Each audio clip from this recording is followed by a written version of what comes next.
අද අපේ මැදිරියට පැමිණ සිටිනවා අපේ රටේ සිටින ඉහළම පෙළේ බුද්ධිමතුන්ගෙන් කෙනෙක්. මෙතුමා අලුත් මං සොයමින් ගමන් කළ කෙනෙක්. ඒ වගේම ඒ නිසාම එක්තරා විදියකට අපිට කියන්න පුළුවන් එනවා අක්වක් ගමන් කරපු කෙනෙක්. ඒ වගේම සත්‍ය සොයා යෑම නිසා හිතේ නිදහස සොයා යෑම නිසා නොඑක් අවස්ථාවලදී එතුමාට ප්‍රතිවිරුද්ධ අය පවා මුණ ගැහුණු අවස්ථා තිබෙනවා. ඒ වගේම දැන් එතුමා වැඩිහිටි වයසේ සිටින්නේ විශ්වවිද්‍යාලයේ මහාචාර්ය පදවියක් දරමින් සිටලා දැන් එයින් විශ්‍රාම ලැබලා අද ස්වාධීන බුද්ධිමතෙකු වශයෙන් සිටිනවා. ගෝලයෙන් විශාල පිරිසක් හදලා තිබෙනවා. ඒ වගේම එතුමාගේ මතාන්තර පිළිබඳ සමහර අයට පක්ෂව කතා කරනවා, සමහර අය විපක්ෂව කතා කරනවා. ඒ කෝක වෙතත් එතුමා ස්වාධීන මතධාරී පුද්ගලයෙක්. Tamangeය කියලා කියන්න පුළුවන් අදහස් ඇති තැනැත්තෙක්. ඒ නිසා අපි මේ තැනැත්තා අපේ මැදිරියට අද කැඳගෙන ඇවිදින් තිබෙනවා. ඒ අන් තැනැත්තෙක් නෙමෙයි. ඒ තමයි මහාචාර්ය නලින්ද සිල්වා මහතා. දැන් මේ අවස්ථාවේදී මා පළමුවෙන්ම එතුමාට ආයුබෝවන් කියලා පිළිගන්නවා. ආයුබෝවන්. මහත්මයා බොහොම ස්තුතියි අපේ මේ මැදිරියට පැමිණියාට. අද අපේ මේ අභියෝග පැය නැමැති වැඩසටහනේ පැයක්ම සාකච්ඡා කරන්න තිබෙනවා. ඒ අතරේ ආරම්භයක් වශයෙන් කාටත් පටන් ගැනීමට මුලදී අපේ ලපටි කාලේ ලදරු කාරින්ද පොඩ්ඩක් පටන් ගත්තොත් හොඳයි කියලා මම හිතනවා. කරුණා කරලා කියන්න ටික කෙටියෙන් ඔබතුමාගේ මුල් කාලය පිළිබඳ, දෙමාපියන් පිළිබඳ, ඒ වගේම පාසල් අධ්‍යාපනය පිළිබඳ, ඒ වගේ මුල් කාලය පිළිබඳ කෙටියෙන් යමක් කියන්න. මම උපන්නේ පානදුරේ වෑගඩ කියන ගමේ. මගේ දෙමව්පියෝ පාසල් ගුරුවරු දෙන්නම සිංහල ඉස්කෝලවල උගන්වපු ඒ කාලේ කියන විදිහට නම් ඉස්කෝලේ මාත්‍යකෝ ඉස්කෝලේ හැමෙන කෙනෙකුයි. මම මුලින්ම පාසලට ගියේ ගමේ පාසලේ වෑගඩ බෞද්ධාලෝක විද්‍යාලය කියන පාසලේ. ඊට පස්සේ දෙවනි පන්තියෙන් පස්සේ මම කොළඹ තර්ස්ටන් විද්‍යාලයට ආවා. ඊළඟට 6 වෙනි පන්තියෙන් පස්සේ කොළඹ රාජකීය විද්‍යාලය ඉගෙන ගත්තා. තර්ස්ටන් විද්‍යාලය ඉගෙන ගන්න කාලේ ඔබතුමා සිංහලෙන්ද ඉංග්‍රීසියෙන්ද මූලික අධ්‍යාපනය ලැබුවේ? සිංහලෙන්. එතකොට රාජකීය විද්‍යාලයට ගියාට පස්සේ රාජකීය විද්‍යාලයේත් 8 වෙනි පන්තියට වෙනකන් සිංහලෙන් ඉගෙන ගත්තේ. ඊට පස්සේ සාමාන්‍ය පෙළ විෂයන් තමයි ඉංග්‍රීසියෙන් ඉගෙන ගත්තේ. ඊට පස්සේ රාජකීය විද්‍යාලයෙන් තමයි ඔබතුමා විශ්වවිද්‍යාලයට ඇතුළු වුණේ. ඒ කියන්නේ ලංකා විශ්වවිද්‍යාලයටද එහෙම නැත්නම් මොන විශ්වවිද්‍යාලයටද ඇතුළු වුණේ? ඒ කාලේ තිබුණේ ලංකා විශ්වවිද්‍යාලය විතරයිනේ. ඒ නිසා ලංකා විශ්වවිද්‍යාලයට තමයි ඇතුළත් වුණේ. එතකොට දැන් විශ්වවිද්‍යාල ගණනාවක් තිබෙනවා. දැන් විශ්වවිද්‍යාලවල වගේ නෙමෙයි ඒ කාලේ ඔබතුමා ඉගෙන ගන්න කාලේ ලංකා විශ්වවිද්‍යාලයේ තමයි ගණිතය පිළිබඳ විශේෂ පුහුණුවක් ලබා ගැනීමට තිබුණු තැන, අධ්‍යාපනයක් ලබා ගැනීමට තිබුණු තැන. ලංකා විශ්වවිද්‍යාලයේ ඇත්තටම කියනවා නම් කොළඹ මණ්ඩපය කියලා කියන්න බෑ. දවස්වල එකම විශ්වවිද්‍යාලය කොළඹ පීඨය, කොළඹයි පේරාදෙණියේ දෙකේම තිබුණ එකම විශ්වවිද්‍යාලය. ඉතින් ඔබතුමාගේ මේ මුල් කාලවල විශ්වවිද්‍යාල අධ්‍යාපනය සහ පශ්චාත් විශ්වවිද්‍යාල අධ්‍යාපනය ලැබූ කාලවල ඔබතුමාට දැන් මතක් වෙන කවුරු හරි සැලකිය යුතු ගුරුවරුන් ගැන කවුරුත් නමක් එහෙම කියන්න පුළුවන්ද? සඳහන් කරන්න පුළුවන්ද? ඒගොල්ලන්ගෙන් ලැබුණු ආධාර මොනවා හරි එහෙම දෙයක් කියන්න පුළුවන්ද? මට මුලින් ඉඳලම කියන්න පුළුවන් මේ මම වෑගඩ බෞද්ධාලෝක පාසලේ ඉගෙන ගන්න කාලේ ඒ ඉගෙනගත්ත ගුරුවරයන් හිටියා. ඒ වගේම තර්ස්ටන් විද්‍යාලයේ ඉගෙන ගන්න කාලේ මගේ මතකයේ තියෙන හොඳම ගුරුවරයෙක් තමයි වීරසේකර මහත්මයා. එතුමාද ජීවතුන් අතර ඉන්නවද නැද්ද කියලාවත් මම දන්නේ නැහැ. ඊට පස්සේ රාජකීය විද්‍යාලයේ ඉගෙන ගන්නකොට මගේ මතකයේ තියෙන ගුරුවරු කිහිප දෙනෙක්. එක්කෙනෙක් ඊ.සී. ගුණසේකර කියන මහත්මයා. ඒ වගේම අරසරත්නම් කියලා අපිට ගණිතය උගන්වපු මහත්මයා. මේ විදිහට ගුරුවරු කිහිප දෙනෙක් මට මතක් කරගන්න පුළුවන්. ඒ වගේම බෝගොඩ ප්‍රේමරත්න මහත්මයා ඒ කාලේ මේ නියෝජ්‍ය විදුහල්පති හැටියට කටයුතු කරපු මහත්මයා. රාජකීය විද්‍යාලයේ නියෝජ්‍ය විදුහල්පති. පසුව විදුහල්පති බවටත් පත් වුණා. ඒ වගේම දැන් ඔබතුමා පශ්චාත් උපාධි ලබා ගත්තානේ. ඒ කොහොමද පශ්චාත් උපාධි ලබා ගත්තේ? ඒ පිළිබඳව ටිකක් කියන්න. පශ්චාත් උපාධිය ලබා ගැනීමට මම ගියේ එංගලන්තයේ සසෙක්ස් විශ්වවිද්‍යාලයේ පශ්චාත් උපාධිය. එහෙදිත් ඔබතුමාට විශේෂ ගුරුවරුන් කවුරුත් මුණ ගැහුණාද? අපෝ මං හිතන්නේ වගේ මේ නිබන්ධ උපදේශක එහෙම නැත්නම් සුපර්වයිසර් කියලා අපි කියන්නේ. එතුමා ආචාර්ය විලියම් මැක්රේ විලියම් මැක්‍රේ කියන මහත්මයා. එතුමා ඉතාමත්ම ඉහළ ගණේ බුද්ධිමතෙක්. එතුමා ලන්ඩනේ රාජකීය සංගමේ සමාජිකයෙක් වෙලා හිටියා. ඒ වගේම එතුමා විද්‍යාවට කරන ලද සේවය වෙනුවෙන් එතුමාට නයිට් පදවියක් පිරිනැමුණා. ඒ කියන්නේ ඔහු ඇත්තටම හඳුන්වනු ලැබුවේ සර් බිල් මැක්‍රේ කියලා. හරි. එතුමාගෙන් තමයි ඔබතුමාට මූලිකව ඔබතුමා ගිහින් හැදෑරුවේ ගණිතාංශයේද විශේෂ යමක් තියනවද එහෙම? මම හිටියේ මේ පශ්චාත් උපාධිය පිළිබඳ යමක් කියන්නේ? තාරකා විද්‍යාව මම හැදෑරුවේ. තාරකා භෞතික විද්‍යාව.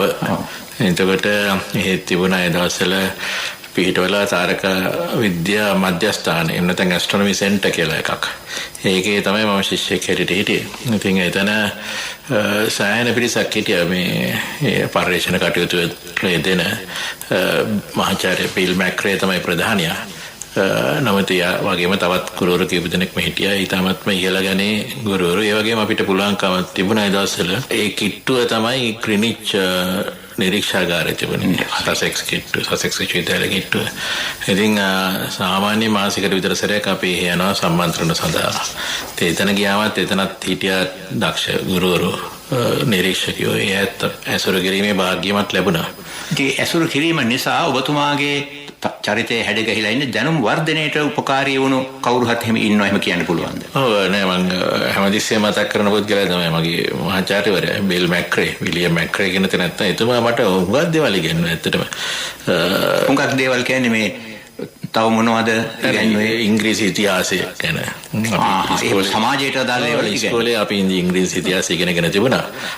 නමුත් එතුමා ඊට වඩා බොහොම ප්‍රායෝගික විදියට ඉංග්‍රීසි ඉතිහාසය ගැන මට කියලා දුන්නා. ඔය ඉංග්‍රීසි ඉතිහාසයේ ලංකාවටත් බලපානවා. එතුමාට ඉතාමත්ම මේ හොඳ දැනුමක් තිබුණා ඉංග්‍රීසි සංස්කෘතිය පිළිබඳව. ඉතින් එතුමාගේ නිවසටත් මට කීපවතාවක් ආරාධනා කරලා තියෙනවා. ඉතින් එතුමා වයස් එකයි කියන්නේ ඒ දවස්වලත් එතුමාට අවුරුදු 65ක් විතර ඇති. ඉතින් එතුමා ඇත්තට මට දරුවෙකුට වගේ තමයි සැලකුවේ. බොහොම හොඳට සැලකලා ඉගෙනුවා. නමුත් දැන් ඔබතුමාගේ මූලික විෂය නක්ෂත්‍රය. ජෝතිෂය මොකද්ද? මේ දෙකෙන් වෙනස මොකද්ද? නෑ දැන් ඕකට ඇස්ට්‍රොනොමි කියන එකට සිංහලෙන් කියන්නේ නක්ෂත්‍රය කියලා. නක්ෂත්‍රය.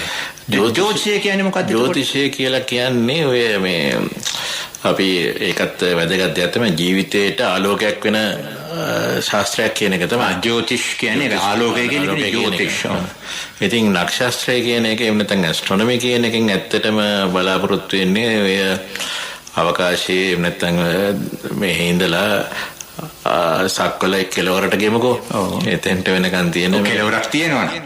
කෙලවරක් තියෙනවනම් නොයෙකුත් වස්තුන් පිළිබඳව ආකාශ වස්තු පිළිබඳව තාරකාම නෙමෙයි. මන්දාකිනී සහ තවත් ඔය බ්ලැක් හෝල්ස් කියලා තියෙන දේවල් නැත්නම් ගූඩාගාත නැත්නම් මේ කළු කුහර කියලා දැන් කියනවා ඒවට.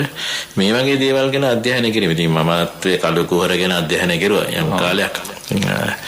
ඒ නිසා මේ ඒක වෙනමයි. ඒක අවකාශයේ නැත්නම් මේ ආසේ තියෙන නොයෙකුත් වස්තු. නමුත් මෙතනදී සලකන්නේ ආසේ තියෙන වස්තු කොයි විදිහටද මිනිසුන්ට සහ ගස් වලට ගස්කොළ වලට බලසතුන්ට බලපාන්නේ කොහොමද කියන එක. ඉතින් ඒ වගේම ඔය අතරමැදි ඒකකුත් තියෙනවා. අතරමැදියක් කියන්නේ තාරකාවල පිහිටීම බලාගෙන ඒ දවස්වල මේ මිනිස්සු ගමන් බිමන් කරුවා. අද වුණත් මේ නැව්වල යනකොට තාරකාවල පිහිටීම වැදගත් වෙනවා. ඉතින් ඒ දවස්වල අපි දන්නවනේ ගල් 500ක් අරගෙන මිනිස්සු ගියේ දඹදිව. ඒ දඹදිව මේ වාරුකා කාන්තාරේ හරහා ගිය හැටි. ඒ යනකොටත් තාරකා පිහිට කරගෙන තමයි ගියේ. තාරකාවල මේ පිහිටීම් පිළිබඳ දැනුමක් එහෙම නැත්නම් තාරකාවල තාරකන්න සෙලව තියෙන්නේ නැහනේ. ඒවායේ ගමන පිළිබඳව දැනුමක් අවශ්‍ය වුණා. ඉතින් ඒවා ඒ දවස්වල අය අධ්‍යයනය කරුවා. ඉතින් වැදගත්ම දේ වෙන්නේ ඔය මේ ලංකාවේ අයත් ඔය අධ්‍යයනය කළා තියෙනවා. මිනිසුන්ට කොයි විදිහටද තාරකාවල මේ බලපෑම ඇති වෙන්නේ කියලා. ඇති වෙන්නේ. ඉතින් අනිත් එක තමයි ඔය මේ අපි දැන් හිතනවානේ මේ කොපර්නිකස් තමයි මේ පොළව සූර්යයා වටේ යනවා කියලා ඉස්සෙල්ලාම දැනගත්ත පුද්ගලයා. ඒක වැරදි. ඒක වැරදි. කොපර්නිකස්ට ඉස්සර කවුරුවත් දැනගෙන හිටියද? කොපර්නිකස්ට ඉස්සර මේ පොත්පත්වල සඳහන් වෙනවා. ආර්යභට්ට කියලා මේ ගණිතඥයෙක් හිටියා ක්‍රිස්තු වර්ෂ 6 වෙනි 7 වෙනි සියවසල. කොහෙද හිටියේ? කොයි රටේ කොහෙද හිටියේ? ඉන්දියාවේ. භාරතේ හිටියේ. ඒකට ඉන්දියාව කියලා රටක් නැහැ ඒ කාලේ. ඔය ඉන්දියාව කියලා රටක් නැහැ නේ. කවුරුත් එක සංස්කෘතියක ඉන්න කාලේ. ඒකේ අය ඒව දැනගෙන හිටියා. ඒ වගේම මේ තවත් හුඟක් දේවල් එයා දැනගෙන හිටියා. මේ බුදුහාමුදුරන්ගේ දේශනාවල තියෙන සක්වල දහසක් ගැන. සක්වල දහසක් ගැන කියවෙනවා. ඉතින් දසදහස් ගණන් වලින් එතකොට මේ විශ්වයේ ප්‍රසාරණය වීම, සංකෝචනය වීම, සංකප්ප වට්ට විවට්ට කප්ප කියලා සංවට්ට කප්ප විවට්ට කප්ප කියලා එහෙම ඒ දැනුමක් තිබුණා. ඉතින් ඒක මහා මේ තාමත් බටහිර තාරකා විද්‍යාඥයෝ මේව දන්නේ නැහැ ඇත්ත කියනවා. නුත් බටහිර තාරකා විද්‍යාඥයන් දැන් කියනවානේ අපේ පෘථිවිය රවුම් බව හොයාගත්තා. හඳ රවුම් බව හොයාගත්තා. ආදි වශයෙන් එහෙම කියනෝනේ. ඒ වයිත් ඔය කියන සංකල්පවලට අතර සම්බන්ධයක් තියෙනවාද? ඇත්තටම කොපර්නිකස්ට මේ පොළොව ඉර වට යනවා කියන මතය ගියේ මේ ಭಾರತයෙන් කියන්නේ මේ අරාබි වෙලෙන්දන්ගේ මාර්ගයෙන් තමයි ඒක ගිහිලා තියෙන්නේ. ඉතින් පෝලන්තේනේ හිටියේ. ඉතින් පෝලන්තේ කියන්නේ නැගෙනහිර යුරෝපයේ මේ යුරෝපයේ අපිට කිට්ටු රටක්. ඉතින් ඒගොල්ලන්ට ඒ විදිහට තමයි වගේ ඊට පස්සේ ඒක අරගෙන ඉතාලියට ගියා. ඉතාලියට ගිය පූජකවරයෙක් වෙන කතෝලික පූජකවරයෙක් වෙන්න. එහෙදි තමයි එයා මේ මතය ප්‍රචාරය කරුවේ. ඊට පස්සේ එයාගෙන් තමයි ගැලීලියෝට හම්බුනේ. නමුත් ඕවා ඉතින් වැඩේ දින ඉතිහාසය ලියන්නේ බටහිර අයනේ. බටහිර එළියන්නේ. ඉතින් ඒගොල්ලන්ට ඕන විදිහට අපේ ලංකාවේ රජවරුන්ටත් ඉතාලිය සමග එහෙම නැත්නම් ග්‍රීසිය සමග රෝමයේ සමග ඔය කියන කාලවල සම්බන්ධය එහෙම තිබුණාද? තිබුණා. ගැලීලියෝගේ කාලේ කියන්නේ 15 වෙනි සියවස වෙනකොටනේ. නමුත් ඊට ඉස්සර තිබුණේ ඇත්තටම 15 වෙනි සියවස වෙන්න ඉස්සර අපේ රටේ අය අපේ රටේ රජවරුන්ට ඉතාලියේ සහ ග්‍රීසිය එක්ක සම්බන්ධකම් තිබුණා. රෝමේ දැනුම් හෝමාරුවක් සිද්ධ වෙන්න අවස්ථාව තිබුණා. රෝමේ අය මෙහාට ආවා තානාපතිවරුන් හැටියට. ඒ වගේ මේ රටෙන් එහාට ගියා. ඉතින් දැනුම කියන එක මෙහෙන් එහාට ඉස්සෙල්ලාමුනේ මෙහෙන් එහාට යන එක තමයි. ඒ දැනුම තිබුණේ ආසියාවේ මේ ලංකාව ඇතුළු මේ ආසියා කරේ තමයි දැනුම තිබුණේ. ඒකයි ඔබතුමා කියන්නේ. මම හිතනවා ඒකට ඒක හේතුවක් තියෙන ප්‍රධාන හේතුවක්. මොකද ඒ දවස්වල දැනුම ලබා ගැනීමේ ප්‍රධාන මාර්ගයක් හැටියට මම විශ්වාස කරනවා ආධ්‍යාත්මිකව ක්‍රමය. ඒ කියන්නේ භාවනා කරලා එහෙම නැත්නම් සිත එක කරලා ඊට පස්සේ ඒ මාර්ගෙන් දැනුම ලබා ගැනීම. ඉතින් ඒක තිබුණේ මේ ලංකාවේ ಭಾರತයේ වෙන කොහෙද තිබුණේ. හරි. එතකොට ඉතින් ඒ වගේම අපේ අය අපේම ලංකාවේ යම් කිසි කාලයක උගතුන් එහෙම පහළ වෙලා තියෙන ඔය වගේ දේවල් කරන්න පුළුවන් අය තියෙනවා උන් කියන්නේ දැන් අපිට මේ අපි දැනගන්න ලැබිලා තියෙන විදිහට ඉන්දියාවේ තිබුණ ගණිත පොතක් ලීලාවතිය කියලා. ලීලාවතිය කියලා කියන්නේ ඒකත් මේ දැන් බොහෝ අය කියනනේ මේ අපේ රටවල මේ ස්ත්‍රී පක්ෂය මේවා ගැන එච්චර උනන්දුවක් දක්වන්නේ නැහැ කියලා. නමුත් ලීලාවතිය ලියලා තියෙන ලීලාවතිය කියලා ගණිතඥවරියක්. එතකොට එතුමිය ලියපු පොතේ සිංහල පරිවර්තනයක් තිබුණු බවට සාක්ෂි තියෙනවා. නමුත් අවාසනාවකට ඒ පොත හොයාගන්න නැහැ. ඒ කියන්නේ ලීලාවතිය සිංහල පිටපත දැන් හොයාගන්න නැහැ. නමුත් ලීලාවතිය කියන පොත තියෙනවානේ. ලීලාවතිය කියන සංස්කෘත පොත තියෙනවා. ඒ සංස්කෘත පොත සිංහලෙන් තිබුණු බවට සාක්ෂි තියෙනවා. ඒ කියන්නේ ඒ ගැන සඳහන් වෙනවා. නමුත් අවාසනාවකට ලීලාවතිය පොත නැහැ. අනිත් එක තමයි දැන් මේ අපි බොහෝ වෙලාවට කියනනේ ත්‍රිකෝණමිතිය කියලා එකක් තියෙනවා. ත්‍රිකෝණමිතිය ඒ තාරකා විද්‍යාවට ඉතාමත් වැදගත් වෙන විෂයක්. ත්‍රිකෝණමිතිය ඔය සයින් කෝසයින් කියලා මේ අපි දැන් අපි ළමයි පාසල් ශිෂ්‍යයන් ඉගෙන ගන්නවා. ඉතින් ඒවා තිබුණේ ඉන්දියාවේ. ඉන්දියාවේ රටක් නෑ තමයි ಭಾರತයේ තමයි තිබුණේ. හරි දඹදිව කියලා කියමු. ඉතින් ඒ සයින් කියන එකට ඒගොල්ලන් කිව්වේ අර්ධජ්ජා කියලා. අර්ධජ්ජා. ඒ කියන්නේ ජායකින් භාගයක්. ඒක තමයි සයින් කියන එකේ මේ නිර්වචනය වෙන්නේ ඇත්තටම. ඉතින් මේ සංකල්ප තිබුණා. ඔය අර්ධජ්ජා ඕවා නැතුව ඕවා තිබුණ ප්‍රධාන රටවල් තමයි මේ ලංකාව ඊළඟට මේ ಭಾರತය ඒ වගේම මිසරය හරි ඊජිප්තුව ඒත් අපේ පරණ සම්බන්ධකම් තිබුණා. අප ඉගෙන ගන්න කාලේ මටත් මතකයි අපටත් ඇල්ජිබ්‍රා කියලා ගණිත විශේෂයක් ඉගෙනුවා. ඒ උගන්වන කාලේ අපට පටන් ගත්තම අපේ ගුරුවරු මේක අරාබි වචනයකින් ආපු එකක් අල් ජබරා කියන එකයි මේ තියෙන්නේ කියලා. පස්සේ කාලෙකයි අපිට දැනගන්න ලැබුණේ මේ අල් ජබරා කිව්වේ අත් වශයෙන් බීජ ගණිතය කියලා. බීජ වලින් කරන ගණිතය කියලා ඊට. එයින් පේනවා මේ ඇල්ජිබ්‍රා කියන ශාස්ත්‍රයේ බීජ ගණිතය නෙමෙයි අද කියන්නේ වීජ කියලානේ වයන්නේ අද කියන්නේ. නෑ ඒකට හේතුවක් තියෙනනේ බයන්නේ වයන්නේ මාරු කරනවා.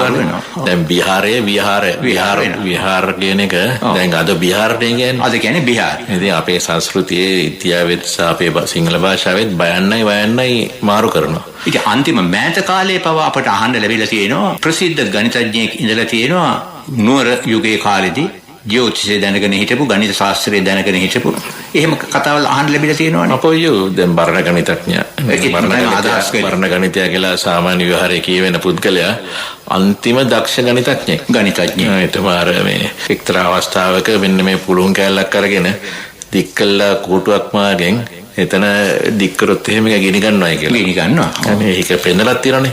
නමුත් දැන් ඔබට තේරුම් ගන්න පුළුවන්ද මේ දවස්වල රටේ ලොකු ආందోලනයක් තිබෙනවා. අපේ ගණිත දැනුම එහෙම නැත්නම් පාසල් වල උගන්වන දැනුම මේ ශිෂ්‍යයින්ට බොහොම දිරව ගන්න අමාරුවක් තියෙනවා. අපේ ගණිත දැනුම දුර්වලයි. ගණිතයට ශිෂ්‍යයින් දුර්වලයි කියන මතයක්. ඒක ගැන ඔබතුමාට මොකද කියන්න පුළුවන්? ඒකේ පොඩි ඇත්තක් තියෙනවා. ඇත්ත මේකයි. මේ ಭಾರತයේ සහ ලංකාවේ තිබුණු ගණිතය දැන් තියෙන ගණිතය වගේ ගණිතයක් නෙමෙයි. බටහිර ගණිතයට වඩා වෙනස්. බටහිර ගණිතේ පටන් ගත්තේ අපේ ගණිතය අරගෙන තමයි. ඒක හරි. නමුත් අපේ ගණිතය ඊට වඩා බොහොම සංයුක්ත ගණිතයක්. ඒකේ සංයුක්ත මොකක්ද අදහස් කරන්නේ? එකින් එකට වෙන වෙනම කියන්නේ අපි ඉන්ද්‍රිය ගෝචර දේවල් ගැන තමයි වැඩි කතා කරන්නේ.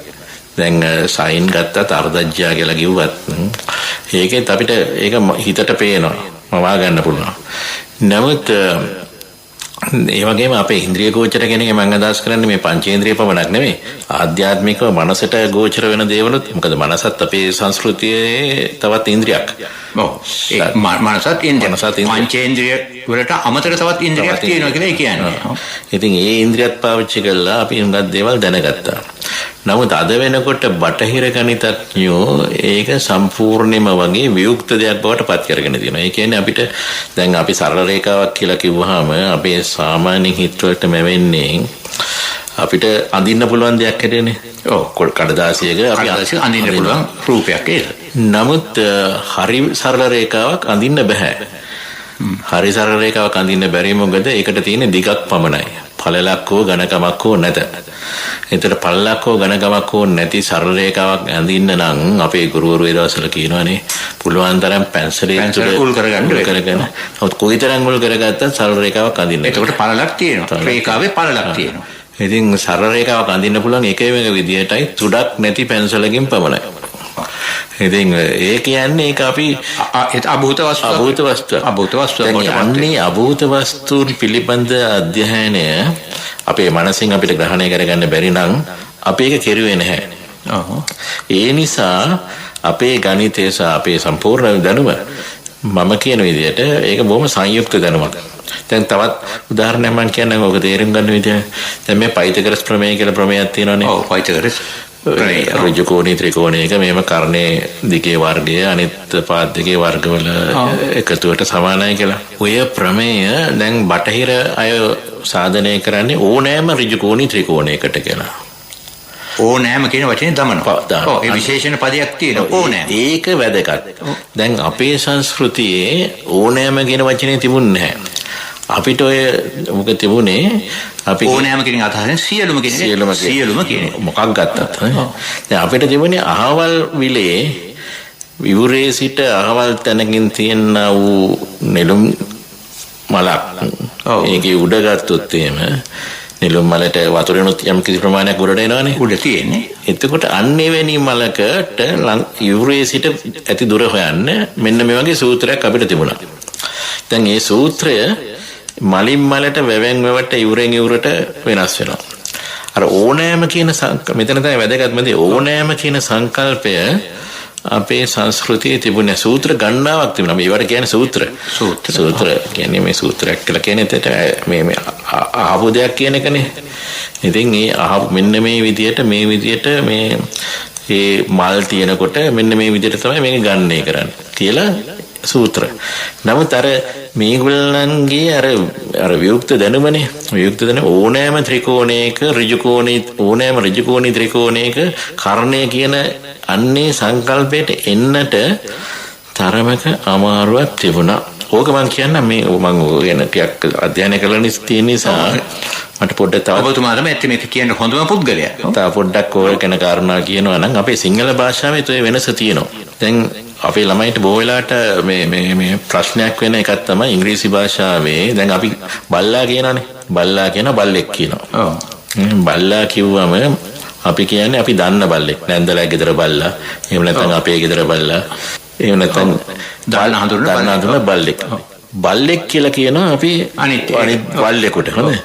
දැන් ඉංග්‍රීසියේ තියෙන ඊට අමතර ඩොග් කියලා එකක් ව්‍යවහාරයක් තියෙනවා. ඒ තමයි බල්ලෙක් කියන එක. බල්ලෙක් ඩොග්. ඊට පස්සේ තියෙනවා ද ඩොග් කියලා. ද ඩොග් කියලා කියන්නේ අපි දන්න අඳුරන බල්ලා.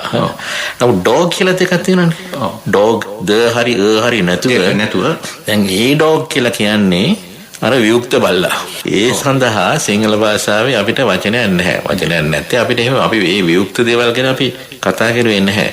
ඒ නිසා අපිට දැන් අපේ ළමයින්ටත් ඉංග්‍රීසි ඉගෙන ගැනීමේදී ඕකත් එක ප්‍රශ්නයක් හැටියට එනවා. මම දන්නවා ඒක එන බවත්.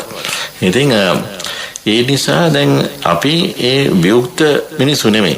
නමුත් අද බටහිර ගණිතය සහ බටහිර විශේෂයෙන් බටහිර ගණිතයත් ඒ වගේම බටහිර සෛද්ධාන්තික භෞතික විද්‍යාවත් සාමාන්‍ය භෞතික විද්‍යාව නෙවෙයි සෛද්ධාන්තික භෞතික විද්‍යාවත් ඉතාමත්ම වියුක්ත විෂයන් බවට පත් වෙලා තියෙනවා.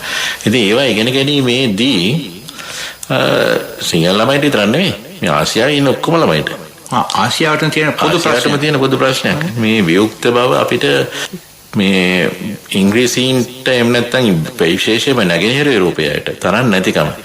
ඉන්දියාවේ අයට අපිට වඩා යම් වියුක්ත බවක් තියෙනවා. නමුත් සිංහලයට ඒක හුඟක් අඩුයි. ඒක මම වැරද්දක් කරේ නෙවෙයි දකින්නේ. ඒ තියෙන ස්වභාවය අපිට අවශ්‍ය වෙලා තිබුණේ නැහැ ඒවා. මොකද අපි ප්‍රායෝගිකව වැඩ කරපු මිනිස්සු. අපිට ඕන දෙයක් එක්ක හිතෙන්ම ගන්න හිතට අපි අධ්‍යාත්මික දියුණුවනේ. ඒ නිසා ඒකත් එක්ක අපිට ගනුදෙනු කරගන්න පුළුවන්. අපිට භාවනා කරන්න පුළුවන්. ඒ මගින් දැනුම ලබා ගන්න පුළුවන්. නමුත් ඉංග්‍රීසිකාරයාට නැත්නම් යුරෝපීයට අර ආධ්‍යාත්මික දැනුම ලබා ගැනීමේ ක්‍රමයක් තිබුණේ නැහැ. ඒක දියුණු කිරීමේ ක්‍රමයක් තිබුණේ නැහැ. ඒ නිසා තමයි ඔහු අර වියුක්ත අධ්‍යයනයට යන්නේ. එයා වියුක්ත අධ්‍යයනයට යන්නේ නැහැ. දැන් අපි හිතුව මෙහෙම. දැන් අපේ පළාතේ කියන්නේ මම අදහස් කරන්නේ මේ දැන් ඔය සාක් කලාපය කියන කලාපය. හරි. ඒක විශාල ප්‍රදේශයක්. මේකේ හිටපු අයට ආධ්‍යාත්මිකව දැනගන්න පුළුවන් වුණා පොළව සූර්යයා වටේ යනවා කියලා. ඒ දැනුම ලැබුණා. භාවනා කරාම හෝ යෝගී අභ්‍යාස වල යෙදුනාම හෝ මොකක් ක්‍රමයකින් මේක නිරීක්ෂණය කිරීමේ හැකියාවක් තිබුණා. නිරීක්ෂණය කළා කියන්නේ මේ ඇස් දෙක නෙමෙයි. අවබෝධ කරගන්න ලැබුණා. නමුත් ඕක දැන් ගැලීලියෝට ගියාම කොපර්නිකස් හරහා ගැලීලියෝට ගියානේ. ගැලීලියෝට ගියාම ඒ පැත්තේ මිනිස්සුන්ට ලොකු ප්‍රශ්නයක් වුණා. කොහොමද පොළව යනවා කියලා ඔප්පු කරන්නේ? පාප්පංශය උට කිව්වා යාළුවා ඔයාට ඔක විශ්වාස කරගන්න පුළුවන්. නමුත් එයා උගන්වන්න යන්න එපා. උගන්වනවා නම් ඊට ඉස්සෙල්ලා සාධනය කරන්න ඔප්පු කරන්න පොළව ගමන් කරනවා කියලා. ඒගොල්ලන්ට තර්කයකුත් තිබුණා. තර්කය මේකයි. මහා සරල තර්කයක්. මේ තර්ක වලින් ඔප්පු කරන්න බෑ කිසිම දෙයක් ඒක මම දන්නවා. නමුත් තර්කය මේකයි. උස ගහකින් ගෙඩියක් වැටෙනවා කියලා හිතන්න. ඒ වැටෙන කාලය තුල මේ පෘථුවිය ගමන් කරනවා නම් පෘථුවිය යම් දුරක් ගිහිලා තියෙන්න ඕනේ. ඒකට අර ගෙඩිය කොයි වෙලාවකවත් ගහේ මුල වැටෙන්න විදියක් නැහැ. මොකද ගහේ මුල වැටෙන්න විදියක් නැහැ. මුලෙන් ඉවතයි වැටෙන්නේ. මොකද ඒ ගහේ මුදුනේ සිට මුලට වැටෙන ගත වෙන කාලය තුල පෘථිවිය යම් කිසි දුරක් චලනය වෙලා තියෙන්න ඕනේ. ඉතින් නමුත් සාමාන්‍ය ගෙඩි වැටෙන ගහේ මුලමනේ. ඒ මුලටමයි වැටෙන්නේ. ඒකට අර මේගොල්ලන් තර්කයක් ඉදිරිපත් කරනවා පොළව යනවා නම් ගෙඩිය වැටෙන්න ඕන මුල නෙවෙයි. නමුත් ගෙඩිය වැටෙන්නේ මුල. එම නිසා පොළව ගමන් කරන්නේ නැත. ඉතින් ඕකට විරුද්ධව ගැලීලියෝ තර්කයක් ගොඩනගුවා. එයා ලොකු සංකල්පයක් ගොඩනගලා සාපේක්ෂ ප්‍රවේගය කියලා නැත්නම් ඉදාසල් ප්‍රවේගය කියන වචනේ පාවිච්චි කරේ නැහැ. සාපේක්ෂ වේගය කියන වචනේ පාවිච්චි කරලා එයා කිව්වා. නමුත් ඒක පාපංශ පිළිගත්තේ නැහැ. මොකද ඒක වියුක්ත අදහසක්. පාපංශෙන් එහෙම වියුක්ත අදහස් තිබුණේ චින්තනයට එදා සමකාලීන පුද්ගලයන්ගේ චින්තනයට ආගමික සංකල්ප බලපෑවා. දැනුත් බලපානවා. ඉතින් එතකොට මේ පාපංශ මේක පිළිගත්තේ නැහැ. පිළිගත්තේ නැති වුණාම තමයි ඉතින් ගැලීලියෝ හිතුවක්කාරයානේ. හිතුවක්කාරයා කෙනෙක් අදහසේ එයා හිතුවද එයා කිව්වා එච්චරයි. ඉතින් එයා ඒක වෙනුවෙන් එයා මැරෙන්න උනත් ලෑස්ති සූදානම් වුණා. ඒක සත්‍ය අවබෝධ කරගන්න සත්‍ය වෙනුවෙන් නමුත් පාපංශයටත් මම වැරදි කියන්නේ නැහැ. මොකද මේ ගැලීලියෝට බැරි වුණා පාපංශයට හේතු වෙන ආකාරයට මේක ඔප්පු කරන්න. ඉතින් මම කියන්නේ දැන් ඒ වියුක්ත අධ්‍යයනයකට ගැලීලියෝට යන්න සිද්ධ වුණේ අර ආධ්‍යාත්මික ශක්තිය නොතිබුණු නිසා. අපි එහෙම නෙමෙයිනේ අපිට තිබුණානේ. අපිට ඒක ඒකට සංයුක්ත වෙන්නේ S2කට නෙමෙයි, කනට නෙමෙයි, කන් දෙකට නෙමෙයි පංචේන්ද්‍රියට නෙමෙයි මනසට ගෝචර ආධ්‍යාත්මික ශක්තිය නිසා පරම්පරාගතව ආපු ආධ්‍යාත්මික ශක්තිය. ඉතින් ඒ වෙනස තියෙනවා. මගේ දැන් අත්දැකීම අනුව අපේ අය ගණිත දැනුම ලබා ගත්තේ විදි දෙකක් තියෙනවා. එකක් තමයි ඔය ආධ්‍යාත්මිකව ලබාගත් දැනුම ඍජුවම. අනිත් එක තමයි වක්‍රව ලබා ගත්ත කියලා කියන්නේ අපි ආධ්‍යාත්මිකව අපිට වර්ධනයක් ඇති වුණොත් එහෙම දෙවියන්ගෙන් හරි භූතයන්ගෙන් හරි අපිට වඩා ආධ්‍යාත්මික වර්ධනය වෙලා ඉන්න අයගෙන් යම්කිසි සංනිවේදනයක් මගින් අපිට ඒ දැනුම ලබා ගන්න ලැබෙනවා කියලා කියන්නේ. දැන් අපි ගත්තොත් එහෙම දැන් තූප වංශය එහෙම නැත්නම් රුවන්වැලිසෑය හදනකොට ඒකේ ආකෘතිය මොකද්ද කියලා ගම අර හාමුදුරුවෝමක් ඉදිරිපත් වෙලා ජල පාත්‍රයක් අරගෙන ඔකට මෙහෙම ගහලා අත්ලෙන් ගහලා අර ජල වතුර බූලක් හදලා පෙන්නුවා. හරි.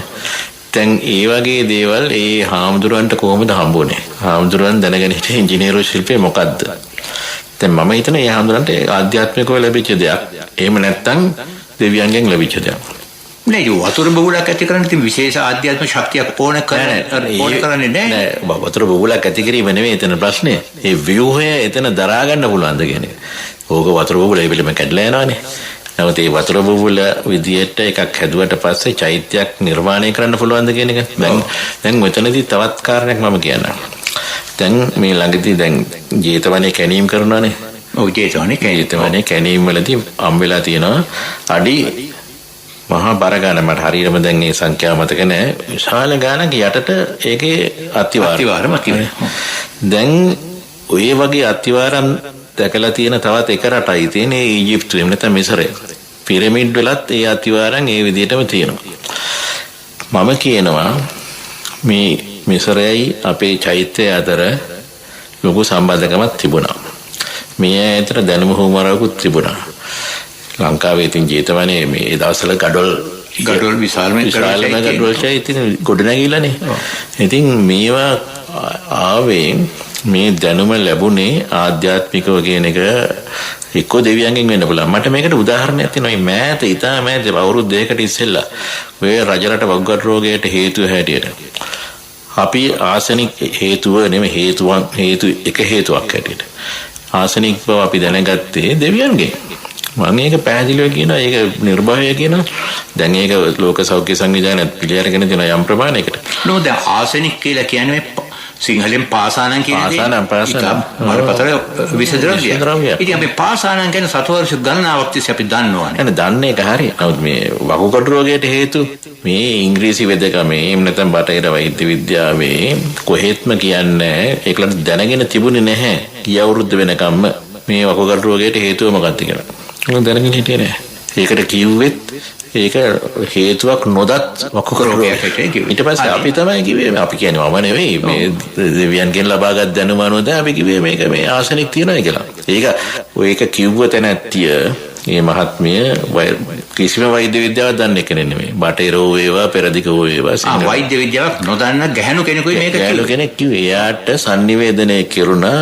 එයා හඳුනන විදිහට නාද දෙවියන් කියන ඒ සහ විපස්සක දෙවියන් කියන දෙවියෙක් වරුන්ගෙන් එයාට ඒ දැනුම ලැබුණා. ඒ නාද දෙවියන් කියලා මට නම් හිතන්න ටිකක් අමාරුයි. මොකද උන්වහන්සේ බුදු වෙන තැනත් එක්නේ. එතුමා ඔය මේ ඔව් අපකි අදහන නාද දෙවියන් අනාගතයේ බුදු වෙන ඉතින් බෝධිසත්ව කෙනෙක්. මම ඇවිල්ලා මේ වගේ වැඩවලට මැදිහත් වෙයි කියලා මට හිතන්න අමාරුයි. නමුත් ඒ නාද දේව මණ්ඩලයේ වෙනත් අය ඉන්න පුළුවන්. ඒ අයටත් කියනවා නාද දෙවියෝ කියලා. එහෙම තමයි මේ නාද දේව මණ්ඩලයේ ඉන්න අයත් නාද දෙවියෝ හැටියට තමයි සමහරවිට අපි හඳුනන්නේ. එහෙම හඳුනන්නේ. ඉතින් එතකොට ඒ වගේ කෙනෙක් වෙන්නත් පුළුවන්. ඒ කවුරු ඒවා එයාගෙන් තමයි මේ දැනුම ලබා ගත්තේ. ඉතින් මං කියන්නේ මේකයි. අදත් අපිට ඒක කරන්න පුළුවන්. ඉස්සරහත් ඒක කෙරුණා කියලා මං කියන්නේ. අද විතරක් නෙමෙයි. ඔය හුඟා දේවල් මං කියන අපේ රටේ ඔය කිව් කාන්තාව එහෙම නැත්නම් අපේ මාතෘකාවෙන් ටිකක් පිටර ගන්නවම ඔය කිව් කාන්තාව විශේෂයෙන් මනස පුහුණු කරපු කෙනෙක්ද? ඔව් එතුමිය භාවනා කරන තැනැත්තිය. භාවනා කිරීමෙන් මනස පුහුණු කරලා තිබුණා. ඒ නිසා මේ දෙවියන්ගෙන් sannivedanayak ලැබුණා. එයා කුඩා කාලේ ඉඳලා භාවනා කරන එක්කෙනෙක්. මෙයාගේ දෙමව්පියොත් ඒ භාවනා කරලා. ඒ වගේම එහෙමනම් ඔය නාත දෙවියන් අවුරුදු 1000 අඩු ගන්න 100 ගණනක්වත් තිස්සේ ඉන්න නාත දෙවියන් වෙනියම් කෙනෙකුට ඕක දැනුම නොදී මෙතෙක් කල් පමා කළේ යයි. මුනේ මම හිතන්නේ දැන් ඉතින් මේ දැනුම ලබා දෙන්නත් ඉතින් ඒ වගේ සුදුසු තැනක් සුදුසු එනකම් පහළ වෙනවා බලන්න. වකුගඩු රෝගියත් ඉතින් මේ ළඟදී ඒකත් මෑත දෙයක්. ඒක ඒකේ මේ තරම් උච්ච උනේ මේ උග්‍ර දෙයක් බවට පත් වෙන ළඟදී. මොකද අපේ ආයුර්වේදයේ පාසානම් කියන එක කොයිතරම් වසදයක් වුණත් විස මරලයි පාවිච්චි කරන්නේ. ඒගොල්ලෝගේ වචනේ විස මෙරීම කියන්නේ. විස මරලයි පාවිච්චි කරන්නේ. එතකොට විස වෙන්නේ නැහැ. නෑ අපේ විස වේදකම කියලා එකක් තියෙනවානේ. ඔව්. ආයුර්වේදේ සහ සිංහල පාරම්පරික වේදකමෙත් තියෙනවා විස වේදකම. ඒ විස වේදකමේ පාවිච්චි කරන්නේ විස. ඔව්. ඒවා රසදිය පාසානම් පාවිච්චි කරන්නේ. ඒවා කොයි විදියටද විස නොවන විදියට පාවිච්චි කරන්නේ කියන එක පිළිබඳව ඒ ශාස්ත්‍රයක් තිබෙනවා. අපේ මාතෘන්ට තියෙනවා ඒක. දැන් එතකොට දැන් මේ ඔය පාසානම් පිළිබඳ කතාව. ඉතින් ඒ වගේම අපට දැනුම ලැබීම පිළිබඳ ප්‍රශ්නයක් නේ ඔබතුමා මේ දැන් මතු කළේ මෙතන. අපට දැනුම ලැබීමේ සාමාන්‍ය අපේ කවුරුත් දන්නේ පංචේන්ද්‍රිය උපයෝගී කරගෙනයි දැනුම ලැබෙන්නේ. ඒක උපරිමයකට යනවා නම් තවත් එක ඉන්ද්‍රියක් මනසත් එකතු කරන්න පුළුවන්. ඉතින් වෙනත් මාර්ගයක් තියෙනවද අපට දැනුම ලබා ගැනීමට? ඒ ටික තමයි. මනස දියුණු කිරීමෙන් මම කියන්නේ එක්කෝ ඍජුව දැනුම ලබා ගන්න පුළුවන්. එහෙම නැත්නම් වක්‍රව කියලා කියන්නේ තවත් ඍජුව කියන එක අදහස් කරන්නේ තමන්ගේ අත්දැකීමෙන් තමන්ම සොයාගන්න දේ. තමන්ම සොයාගන්න දේ තමන්ගේ අත්දැකීමෙන් ලැබෙන දැනුම. ඒව නැත්නම් ඊට වඩා ආධ්‍යාත්මික දියුණුවක් ලැබිච්ච කෙනෙක්ගෙන් sannivedanaya කරගන්නව දැනුම. ඒකට මම කියන වක්‍රව ලබා ගන්න දැනුම කියලා. ඉතින් ওই දෙවිදියෙන් එක විදියක් වෙන්න පුළුවන්. ඉතින් දැන් වියුක්ත දැනුමේ තියෙන කතාව මේකයි. වියුක්ත දැනුමේ ඒවා ඉන්ද්‍රිය ගෝචර නැහැනේ. ඔව් ඒක ඉන්ද්‍රිය ගෝචර නැහැ. එතකොට මේවා ඔක්කොම කතන්දර වලට පත් වෙනවා. දැන් මම හොඳ උදාහරණයක් කියන්නම්. දැන් නිව්ටන් මේ කියනවා මේ පොළොවට ආකර්ෂණය වෙන පොළොට ආකර්ෂණය වෙනනේ පොළොවට වස්තු වැටෙන්නේ ගුරුත්වාකර්ෂණය නිසා. ගුරුත්වාකර්ෂණය නිසායි. දැන් ගුරුත්වාකර්ෂණය දැකපු විනියක් නැහැනේ. ගුරුත්වාකර්ෂණය නැමැති දැනුම තිබුණාට එහෙම ඒක දකින්න පුළුවන් දෙයක් නෙවෙයි. ඒක ඉන්ද්‍රිය ගෝචර නැහැ. ඉන්ද්‍රිය ගෝචර නැහැ. අහන්නත් බෑ. අහන්නටත් නැහැ, ඇහෙන්නටත් නැහැ දැනෙන්නේ. ඒක මනසට ගෝචර වෙන්නේ නැහැ. දැන් මේක මම කියනවා නිව්ටන් ගොතන ලද ලස්සන කතාවක්. යාළුවා බලන්න මේක වැටෙන්නේ වෙන එකක් හින්දා නෙමෙයි මේ පොල් ගෙඩියයි පොපුතුයයි එකිනෙකට ආකර්ෂණය කරනවා. ආකර්ෂණය කරන නිසා තමයි මේක වැටෙන්නේ. එයා ඒක කිව්වා. දැන් ඒ කිව්වේ 18 වෙනි සතවර්ෂයේ විතරනේ. ඔව්. එහෙමයි කිව්වේ. ඒකට 1700 ගණන් වල තමයි කිව්වේ. 17 වෙනි සතවර්ෂයේ නෑ ඔක් කිව්වේ 1642 ගේ නිව්ටන් උපන්නේ. ඒතකොට 17 වෙනි සතවර්ෂයේ ඔක් කිව්වේ. ඒතකොට 17 වෙනි සතවර්ෂයේ කිව්වේ ඒක 1915 දී අයින්ස්ටයින් ඇවිල්ලා කියනවා ඔක බොරු. කොහොම දෙයක් නැහැ ගුරුත්වාකර්ෂණය කියලා ගන්න නැහැ. මේ පොල් ගෙඩිය නෙමෙයි කියමුකෝ ඇපල් ගෙඩිය පොළොවට වැටෙන්නේ ගුරුත්වාකර්ෂණයක් හින්දා නෙමෙයි මේ අවකාශ කාලය කියලා කියන එක අවකාශය කාලය දෙයක් හැටියට සලකන්නේ නැහනේ. දෙකම එකක් හැටියට සලකලා අවකාශයත් කාලයත් එකක් හැටියට ස්පේස් ටයිම් කියන එකනේ අවකාශ කාලය. මේ අවකාශ කාලේ වක්‍රතාවක් තියෙනවා. වක් වෙලා රැලි ගහිලා අපිට ඒක පේන්නේ රැලි ගහිලා අවකාශ කාලයේ තිය අවකාශ කාලයේ වක්‍රතාවදී අවකාශ කාලයවත් අපිට පේන්නේ නැහැ. ඔව්. ඉතින් මේ අවකාශ කාලයේ වක්‍රතාව නිසා තමයි මේ වක්‍රතාව අනුව යම් වක්‍රතාවේ වෙනස්කම් අනුව තමයි මේ පොල් ගෙඩි හරි අපල් ගෙඩි හරි චලනය වෙන්නේ. ඒ නිසා ගුරුත්වාකර්ෂණයකින්ද නෙවෙයි කියලා පැහැදිලිව කියනවා. දැන් මේක අන්තිම වියුක්ත සංකල්පයක් නෙමෙයි. නිව්ටන්ගේ ගුරුත්වාකර්ෂණය සමානට පොඩ්ඩක් හරි අපිට කිට්ටු වුණත් ඔව් නිව්ටන්ගේ මතය අපිට නිකන් හිතා ගන්න පුළුවන් යාමියාගේ ආකර්ෂණයක් තියෙනවා. මොකද අපි දැකලා තියෙනනේ එක කාන්දම් ආකර්ෂණය වෙනවා. ඒ නිසා මේවා ගැන අපිට යම් දෙයක් හිතා ගන්න පුළුවන්. නමුත් ඒ පබනටවත් ඊට වඩා බොහොම වියුක්ත දැනුමක් තමයි අයින්ස්ටයින් කියන්නේ. අවකාශ කාලය කියලා එකක් ඉස්සෙල්ලාම කියන ඊට පස්සේ අවකාශ කාලයේ වක්‍රතාව කියලා එකක් කියනවා. ඉතින් ඒව අනුවනේ මේ ඇපල් ගෙඩි වැටීම තේරුම් ගන්න. ඉතින් මං කියන්නේ මේවා ඒ එක්කිනෙකුටවත් නිව්ටන්ටවත් අයින්ස්ටයින්ටවත් ඉන්ද්‍රිය ගෝචර වෙච්ච දේවල් නෙමෙයි. ඉන්ද්‍රිය කියන එක මම මෙතනදී මනස ඇතුළු ඉන්ද්‍රිය ගෝචර වෙච්ච දේවල් නෙමෙයි. මේවා ඒගොල්ලන් යම් සංසිද්ධි තීරුම් ගැනීම සඳහා සංසිද්ධි ඔක්කොම ඉන්ද්‍රිය ගෝචරයි. ඉන්ද්‍රිය ගෝචර නොවන සංසිද්ධි ඉන්ද්‍රිය පොල් ගෙඩි වැටෙනවා, ඇපල් වැටෙනවා, මිනිස්සු තුවනවා, පනිනවා, ගිනි ගන්නවා, නොයෙකුත් දේවල් පංචේන්ද්‍රියට ගෝචරයි. ඒ පංචේන්ද්‍රියට ගෝචර සංසිද්ධි තීරුම් ගැනීම සඳහා මේ බටහිර විද්‍යාඥයෝ ලස්සන වියුක්ත කතන්දර ගොතනවා. මේ වියුක්ත කතන්දර වල එකතුවට තමයි බටහිර විද්‍යාව කියලා කියන්නේ. වෙන දෙයක් නැත. ඉතින් දැන් අපේ පාසල් වල විශ්වවිද්‍යාල වල හැමතැනම උගන්වන්නේ බටහිර විද්‍යාව. ඔය ඉතින් මොනවා කරන්නද අපි මේ ඉංග්‍රීසි කාරයෝ කියන විදිහට නටන්නේ මේ නැතුව මේ ඒගොල්ලන්ගේ පදේට නැටුවේ නැත්තම් මේ මොකද්ද වෙන්නේ? දැන් මට කීසරයක් ප්‍රශ්න ඇති වුණාද ඉංග්‍රීසි කාරයන්ගේ පදේට නටන්නේ නැහැ කියලා. ඒකම තමයි අපේ සාකච්ඡාවේ අරමුණක්. දැන් අභියෝග පැය කියන්නේ ඔබතුමාත් ඒ වගේ අභියෝග වලට මුණ පෑවද? අයියෝ අපි කොහොනතරම් හරි කොළඹ විශ්වවිද්‍යාලේ ඉන්න කාලෙත් අභියෝග ජය ගැනීමට පළවෙනි කාරණේ මේකයි. පළවෙනිම කාරණේ තමයි Tamanට ආත්ම විශ්වාසයක් තියෙන්න ඕනේ. ආත්ම විශ්වාසයක් කොහොමද? ඒ ආත්ම විශ්වාසයක් ලැබෙන දැනුම තියෙන්නට ඕනේ. ආත්ම ශක්තිය තියෙන්න. ආත්ම ශක්තිය. ඒ වගේම දැනුම කියන්නේ මොකක් හරි දැනුමක්. ඉංග්‍රීසි දැනුම වෙන්න ඕනේ. ඉංග්‍රීසි දැනුමට අභියෝග කරන්න අපි සිංහල දැනුමේ ඉන්නේ නෙවෙයි. මොකක් හරි දැනුමක් තියෙන්න ඕනේ. ඒක හරි. නමුත් ඒ දැනුම පිළිබඳ ලොකු විශ්වාසයක් තියෙන්න ඕනේ. ආත්ම ශක්තියක් තියෙන්න ඕනේ. ඒ වගේම අනිත් මිනිස්සු මොනවා කියවනද කියන එක ගැන අපි මේ ඒක ගණන් ගන්න දෙයක් නෑ. අපිට හොඳ කියන්න බලන්න, නරක කියන්න බලන්න, මෝමා පිස්සෙක් කියන්න බලන්න. ඒ කියන්නේ ඔතන චින්තනයේ නිදහසක්, කල්පනා කිරීමේ නිදහසක් විය යුතුයි කියන එක. ඒ වගේම ආර්ථික ශක්තියකුත් තියෙන්න ඕනේ. ආර්ථික පදනමක් තියෙන්නට නැත්තම් කරන්න බෑ. හොඳ. ඒ කියන්නේ ඉස්සර කාලේ නම් පුළුවන්. ඉස්සර කාලේ නම් ඉතින් හිඟා කාලානේ. පරිබ්‍රාජකයෝ කියන්නේ හිඟවනේ භික්ෂාටනේ ජීවත් වෙන්නේ. හරි. ඉතින් එක්ක ඒ වගේ පදනමක් තියෙනවා. ඉතින් භික්ෂාටනේ ජීවත් වෙන්න පුළුවන් වෙන්නේ භික්ෂාටනේ යන තැනත්තනේ. නෝ දෙන තැනත්ත භික්ෂාටනේ නෙමෙයි දෙන්නේ. එයා දෙන තැනත්තා එහෙම නෙවෙයි. ඒකට වස්තුව තියෙන කෙනෙක්. ඉතින්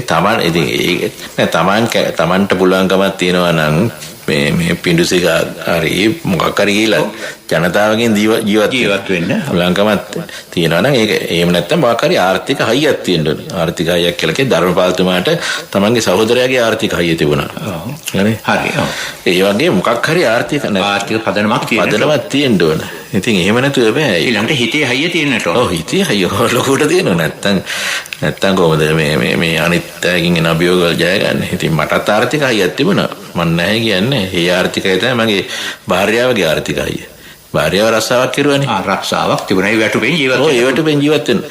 ඉතින් වැටුප දෙකක් ලැබෙමින් ජීවත් හිටපු අය ඔබතුමාගේ තරකාරික මේ ප්‍රකියාවෙන් ඉවත් කරලා තිබුණා. එක වැටුපකට බහින්න සිදු වුණා. අපෝ ඒක අපිට ප්‍රමාණවත්. ඒක පුදුමයක් නෙමෙයි. බටකොළ කන කාලයක් තිබුණා නේ. විශ්ණු දෙවියන්ට බටකොළ කන සිදු වුණා. ඔබටත් එහෙම සිදු වුණා. මමත් බටකොළ කෑවේ නැති එක විතරයි. නමුත් අවුරුදු 10ක් ගෙදර හිටියානේ. අවුරුදු 10ක් හිටියා නේද? ඉතින් ඊට පස්සේ මම නඩු කියලා ඒතර ආත්ම විශ්වාසය ආත්ම ශක්තිය ඒක හීන උනේ නෑ. හීන වෙන්නේ. ඒ ධෛර්යය ඒවා තියෙන්න ඕනේ. ඒවා තමයි ඇති කර ගන්න ඕන. මේ නොසැලී සිටීම අර කියන්නේ ඉන්ද්‍රකීලයක්සේ නොසැලී සිටින්න කියලා. ඒක ඇති කර ගන්න පුළුවන් නම් අනිත් මිනිස්සු මොනවද කියන්නේ කියන සත පහකට ගණන් ගන්න ඕනේ. තමන් හිතනවා නම් තමන් හරි කියලා තමන්ට නෝද මහජන මතය කියලා එකක් තියෙනවනේ. මේ මහජන මතයයි තමන්ගේ මතයයි ගැටෙනවනම් එතකොට මොකද්ද කරන්න පුළුවන් වෙන්නේ? එතකොට කරන්න තියෙන්නේ ඉතින් මහජන මතයට විරුද්ධව ලියන එක තමයි. ලියන එකයි කතා කරන එකයි සම්බන්ධන තියෙන දැන් තියෙන විදිහට සාකච්ඡා තියෙන එකයි ඒවා තමයි කරන්න වෙන්නේ. මේ මහජන මතයත් එක්ක ගැටෙනවා නම් අපි හිතමු සොක්‍රටිස් වැනි අයට මහජන මතයත් එක්ක ගැටීමේ ප්‍රතිඵලය තමන්ගේ මරණය. මරණයටපත් වුණා. ඒකට කරන්න දෙන්න. ඒකත් බලාපොරොත්තු වෙන තමයි කරන්න වෙන්නේ. හැබැයි සොක්‍රටිස් තාමත් ජීවත් වෙනවා. එහෙම මරණ මිනිස්සු ජීවත් වෙනවා. සොක්‍රටිස් අද ජීවත් වෙනවා. අර ජීවත් වෙනයි කියලා හිතන මිනිස්සු මැරෙනවා. ඔව්. ඒගොල්ලෝ අපි දන්නේ නැහැ. අහන්නවත් නැහැ. බොහෝ කල් ජීවත් වුණා ඒ ගැන අහන්නවත් නැහැ. ඒක හරි.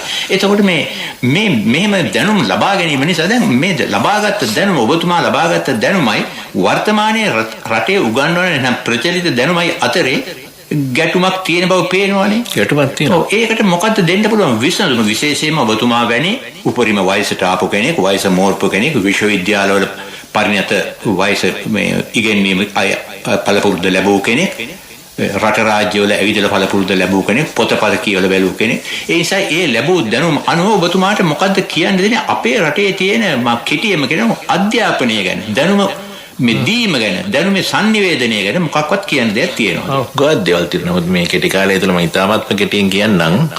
මේ රටේ අද අධ්‍යාපනය දෙන්නේ අපිට ඕන විදිහට නෙමෙයි. රටට ඕන විදිහට නෙමෙයි. සම්පූර්ණයෙන්ම හෝඩියේ පන්ති හරි එහෙම නැත්නම් පෙර පාසලේ ගියමුකෝ. පෙර පාසලට ගිය ළමයාගෙන් අද බලාපොරොත්තු වෙන්නේ මොකද්ද? බාබා බ්ලැක් ෂීප් කියන ඔව් ඉතින් තමයි පටන් ගන්න. බාබා බ්ලැක් ෂිප් කියන එකනේ පටන් ගන්නෙ. ඒ කියන්නේ පුළුවන් නම් ඔහු හෝ ඈ හෝ පුටි දරුවා හෝ දැරිය හෝ අවසානයේදී වෛද්‍යවරයෙක් හෝ වෛද්‍යවරියක් හෝ ඉංජිනේරුවෙක් හෝ ඉංජිනේරුවරියක් හෝ වීමේ බලාපොරොත්තු. ඉංග්‍රීසිකාරයෙක් වෙන්න ඕනේ. ඉංග්‍රීසිකාරයෙක් වෙන නෙමෙයි පුරුදු කරන්නේ. හරිද? නැත්තම් බාබා බ්ලැක් ෂිප් කියලා පටන් ගන්න නැහැ. ගන්නනේ මොන ගේමලකට. ඉතින් ඒක කරන එකේ අවසානය ඒකයි. ඒකට මේ මුළු මහත් අධ්‍යාපනයේම තීරණය කරන්නේ අපි කියන බොරුවට විශ්වවිද්‍යාලවල ස්වාධීනත්වයේ තියෙන ඔටෝනොමි කියලා වචනයක්. ඔටෝනොමි කියලා පහුගිය කාලවල ලොකුට සාකච්ඡා වුණානේ. නමුත් එහෙම ඔටෝනොමියක් නැහැ. අපි කරන්නේ මොකද්ද? විශ්වවිද්‍යාලවල කරන්නේ මොකද්ද? ඇමරිකාවේ විශ්වවිද්‍යාලවල තියෙන මේ පාඨමාලාවේදී ඒවා අපි නිර්දේශ කරන එච්චරයි. ඉතින් එහෙම කලේ නැත්නම් මහාචාර්යතුමා සමාජයට මම එහෙම කියනවාට අපි කියන අපේ ශිෂ්‍යයින්ට පශ්චාත් උපාධි සඳහා පිට රටකට යන්න බෑ. යන්න බැරි නම් මේක හොඳයි නේද? බුද්ධිකල්නේ නැති වෙනවනේ. ඔව්. මම කියව මිනිස්සුන්ට තරහ යන අතරට තරහයට මට ගමන්නේ. මේ දැන් බුද්ධිකල්නේ වෙන්නේ මොකද? ඒක මම මේ කියන්නේ බටහිර දේවල් ඉගෙන ගන්න එපා කියන එක නෙමෙයි. ඒවා ඉගෙන ගන්න ඕන.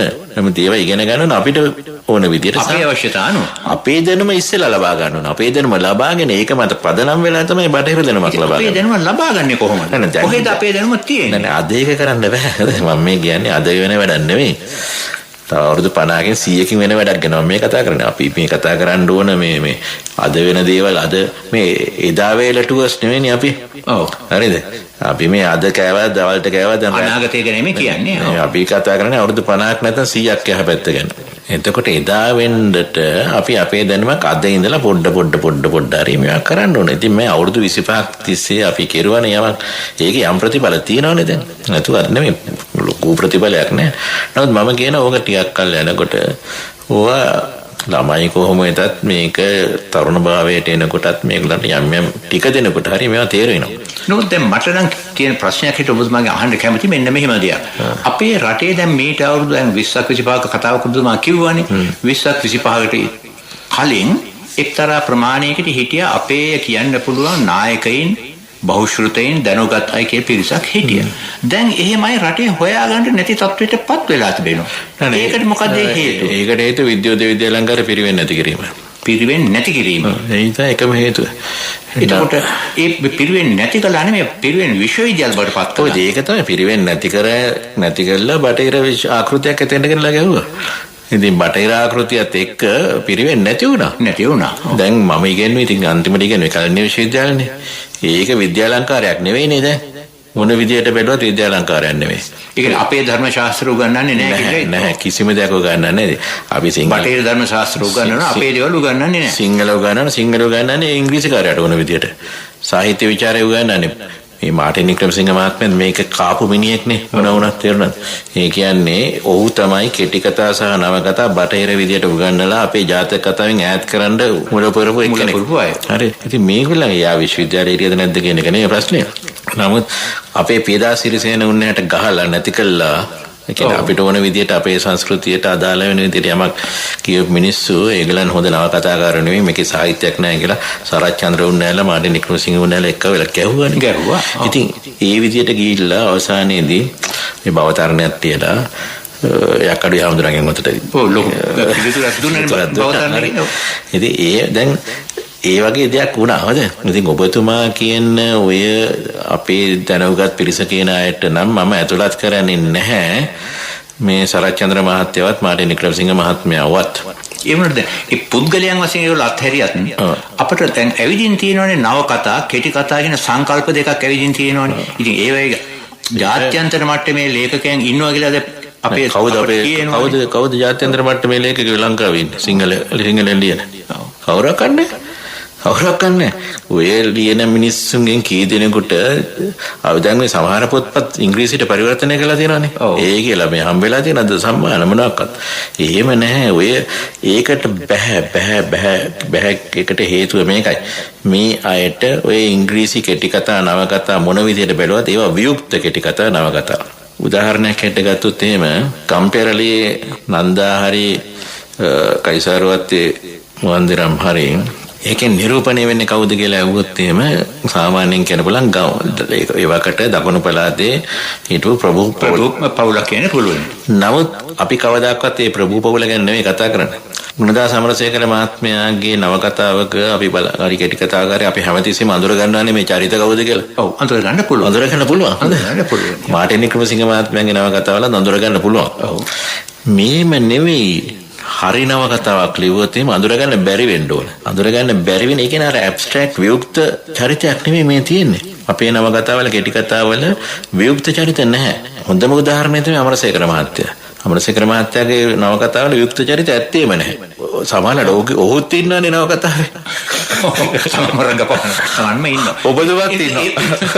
මන් දන්න ඔබතුමාත් ඉන්න සමහරවත් තියෙනවා. ඉතින් නමින් නැති වුණත් අඳුර ගන්න පුළුවන්. අපේ ලේඛකයෝ තාම දන්නේ නැහැ බටහිර විදියට නවකතාවක්. ඔය හොඳ රුසියන් නවකතාවක් ගත්තොත් එහෙම අපි ඉතින් රුසියාවේ හිටියේ නැති නිසා දන්නෙත් නැහැ. නමුත් අඳුර ගන්න බෑනේ. ඒක සර්ව සාධාරණයි. රටකට දැනකටයි තියෙන්නේ. අන්න කතාව. සර්ව සාධාරණ කියලා වචනයක් පාවිච්චි කරනවානේ. ඒක තමයි වියුක්ත කියන එකේ තේරුම. හොඳද? වියුක්ත කියන එක ඒක අර්ථයක් තමයි ඒක. ඒ කුමාරතුංග මුනිදාස මහත්මයා තමන්ගේ පියා අභාවයටපත් වෙච්ච වෙලාවේ පිය සමර කියලා පොතක් ලියුවා. ඔය පිය සමර කියන පොතේ ගැන මාර්ටින් වික්‍රමසිංහ මහත්මයා විචාරයක්. ඒ විචාරයේ කියන ප්‍රධානම කාරණය තමයි මේක තමන්ගේ පියා ගැන නොවන විදිහට ලිව්වා නම් උසස් කාව්‍යයක් වෙන්න තිබුණායි. ඔව්. හරි. ඒ මාර්ටින් වික්‍රමසිංහ මහත්මයා කියන්නේ මොකද? එයා දැනගෙන හිටියා. එයාට බැරි වුණාට කරගන්න. මේ බටහිර විදිහට නම් වියුක්ත දෙයක් වෙන්න ඕනේ. හරි. ඒ කියන්නේ මේ කුමාරතුංග මුනිදාස මහත්මයාගේ පියා හැටියට අඳුර ගන්න පුළුවන් නම් ඒක බටහිර මට්ටමින් ගත්තාම උසස් කාව්‍යයක් වෙන්නේ නෙවෙයි. ඉතින් ඒකයි යා කියන්නේ. කුමාරතුංග මුනිදාස මහත්මයා ඒක ගණන් ගත්තේ නැහැ. තමන්ගේ තාත්තා ගැන ලිව්වා. හරි. ඉතින් ඕක තමයි ප්‍රශ්නේ. ඔය අපි කොච්චර දැන් ඒක තමයි ගණිතයත් අපිට බැරි. ඒක මම ඉස්සෙල්ලා කිව්වේ ඒ වියුක්ත ගණිතය අපිට අල්ලන්නේ නැහැ. වියුක්ත කෙටි කතා අපිට අල්ලන්නේ. දැන් ජාතක කතාවේ වියුක්ත බව නැහැනේ. අපි දන්නවනේ මේ චරිතය කවුද කියලා. බෝසතාණන් වහන්සේ වෙන කවුද? එහෙම නැත්නම් අපි දන්නා මේ චරිත හාමුදුරන් ඒ ආත්මේ. එහෙම නැත්නම් මේ යසෝදරාව ඒ ආත්මේ. මේ සුද්ධෝදන රජුරෝ ඒ ආත්මේ. එහෙම නැත්නම් අඥාත පුද්ගලෙක්. අපි දන්නවා. අඥාත පුද්ගලයා අර බල්ලෙක් වගේ. මම එහෙම කියන එකට සමා වෙන්නේ. ඒ පුද්ගලයා බල්ලෙක් කියනවා නෙමෙයි මම කියන්නේ. හරි. ඒ කියන්නේ අඳුර ගන්න බැරි කෙනෙක්. අනියමාර්ථයෙන් කියන එකක් නේ. හරි. ඉතින් එහෙම තියෙන්න පුළුවන්. නමුත් අර වියුක්ත dog the dog සහ dog නෑ. සංකල්ප තුනක් එතන තියෙනවා. dog අපිට නෑ. හරි. බල්ලා නෑ. අපි බල්ලා ගියම අර බල්ලා. දැන් ඔබතුමා කියවනේ මේ දැන් අපේ අතර ජීවතුන් අතර ඉන්න ලේඛකයෙක් නේ ගුණදාස අමරසේකර මහත්මයා. ඔබතුමාගේ මිත්‍රයෙක්. ඔව්. ඉතින් මේ එතුමාගේ කතාවල දුර්වලතාව තියෙනවද? නෑ මං කියන්නේ එතුමා අන්තිම ශ්‍රේෂ්ඨ මිනිසෙක්. ශ්‍රේෂ්ඨ මිනිසෙක් කියලා කියන එකේ මං අදහස් කරන්නේ මේ එතුමාගේ ඕනම චරිතයක් පොතක තියෙන අඳුර ගන්න පුළුවන්. එතුමා බටහිර විදිහට ලියන එක්කෙනෙක් නෙවෙයි. සමහරට එතුමාගේ ලොකු ඇල්මක් තියෙන බටහිර විදිහට ලියන්න. නමුත් ලියවෙන්නේ නෑ. මොකද ඒ මහත්මයාගේ ගමේ පරිසරය නිසා හෝ ඉස්කෝලේ යන්න පරක් වීම නිසා හෝ ඉස්කෝලේ ගිහිල්ලා තියෙන පරක් වෙලා ඒ නිසා අර අපේ සංස්කෘතිය ඒ මහත්මයාගේ මනසට සෑහෙන ප්‍රමාණයකට කාවැදලා තියෙනවා. ඒ මහත්මයා අධ්‍යාපනයෙන් අතන්ට ගියාට ඒ මහත්මයාට ඒක කරන්න බෑ කවදාවත්. ඒ නිසා මම මේ මහත්මයාට කරන්න බැරි කවටත් කරන්න බලන්නේ. පුද්ගලයන්ම නෙවෙයි. දැන් අපේ මේ ඔබතුමා ගණිතය පිළිබඳ මහාචාර්යවරයා වශයෙන් ඉඳලා අද මේ අලුත් සංකල්ප කියනකොට පේනවා ඔබතුමාගේ ගමන් මාර්ගයේ අර මම පටන් ගන්නකොට අක්වක් මාර්ගයක ආවා කියලා හිට. ඒවා වෙනස් කරලා කලින් කලට මත වෙනස් කළා. එක්තරා කාලයක ඔබතුමා සමායින් මම මෙහෙම වචනෙම කියලා කියනවාට ඔබතුමා සම සමාජ පක්ෂයට හිතවත්ව හිටියා කියලා කිව්වොත් හරිද? හිතවත් නෙමෙයි. මම මේකේ සමාජිකයෙක් වෙලා හිටියා. දිස්ත්‍රික් ලේකම්වරයෙක් වෙලා හිටියා. ඊට පස්සේ නව සමාජ පක්ෂයේ මම මධ්‍යම කාර්යක සභාවේ හිටියේදී. ඒක නිසා බල කණුවක් වශයෙන් ඉඳලා බල කණුවක් කොහෙදත් මම. හරි. නමුත් දැන් මට අහන්න තියෙන්නේ මේකයි. ඒ අදහස් වෙනස් කිරීමට හේතුවක් තිබුණාද? ඔව් ඒ අදහස් වෙනස් වුණා. මොකද්ද හේතුව? ප්‍රධාන කාරණේ මේකයි. ලංකාවේ ඉන්නකොට අපි ඉතින් දක්ෂ ශිෂ්‍යයෝ හැටියට තමයි අඳුනුන් ලැබුවේ. ඔව්. මමත් හිතන්නේ මමත් කවදා හරි විද්‍යාඥයෙක් වෙනවා කියලා. ඔව්. එහෙමයි හිතන්නේ. ඉංජිනේරුවෙක් වෙන්න මගේ කිසි බලාපොරොත්තුවක් තිබුණේ නැහැ. වෛද්‍යවරයෙක් වෙන්න හරි මගේ බලාපොරොත්තුවක් තිබුණේ නැහැ. මම අවුරුදු 15 ඉඳලා මං හිතන්නේ කවදා හරි ලංකා විශ්වවිද්‍යාලයේ ගණිතය උගන්වනවා. ගණිතය උගන්වන්නට හරි. විද්‍යාඥයෙක් වෙන්න තමයි මගේ බලාපොරොත්තුව තිබුණේ. ඉතින් මම හිතුවා මට ඒකට සුසුකමක් තියෙනවා කියලා. මම දන්නේ නැහැනේ පොඩි කාලේ අවුරුදු 22ක් මේ කාලේ දන්නේ නැහැ.